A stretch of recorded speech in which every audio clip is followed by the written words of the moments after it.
મારું નામ અતુલ પ્રજાપતિ સતીશભાઈ છે। આજે હું તમને થર્મોડાયનેમિક્સનો એક પાર્ટ છે કાર્નોટ એન્જિન એના વિશે સમજાવીશ કે અહીં આ તમે જોઈ શકો છો આની અંદર છે પિસ્ટન બરાબર, અને આ જે છે આને સિલિન્ડર કહેવાય છે। કેટલી ગાડીઓમાં 3 સિલિન્ડર એન્જિન હોય છે, કેટલી ગાડીઓમાં 4 સિલિન્ડર હોય છે કે 4 સિલિન્ડર વાળું જે એન્જિન વધારે પાવર પ્રોડ્યુસ કરે છે કમ્પેર ટુ 3 સિલિન્ડર વાળું એન્જિન।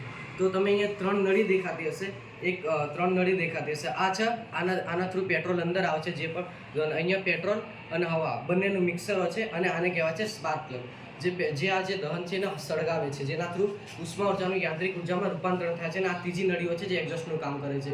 એના થ્રુ શું થાય છે કે જે ધુમાડો ઉત્પન્ન થાય છે બહાર નીકળી જાય છે। હવે આ જે છે ને આ પેટ્રોલ એન્જિન હતું, અને આપણા ડીઝલ એન્જિનમાં શું હોય છે, અહીંયા ઇન્જેક્ટર હોય છે સ્પાર્ક પ્લગની બદલે, અહીંયા ખાલી હવાનું મિશ્રણ હોય છે ઓનલી, અને અહીંયા ઇન્જેક્ટર થ્રુ થોડું ડીઝલ અહીંયા નાખવામાં આવે છે, જેથી એક્ઝોસ્ટ થ્રુ બહાર જાય છે। એટલે કે ડીઝલ એન્જિન વધારે ફ્યુલ એફિશિયન્સી હોય છે કમ્પેર ટુ પેટ્રોલ એન્જિન। હવે મિત્રો તમે કેટલીક ગાડીઓમાં જોતા હશો કે 1 કિલોમીટર પર અવરનું મીટર હોય છે અને બાજુમાં આરપીએમ મીટર હોય છે।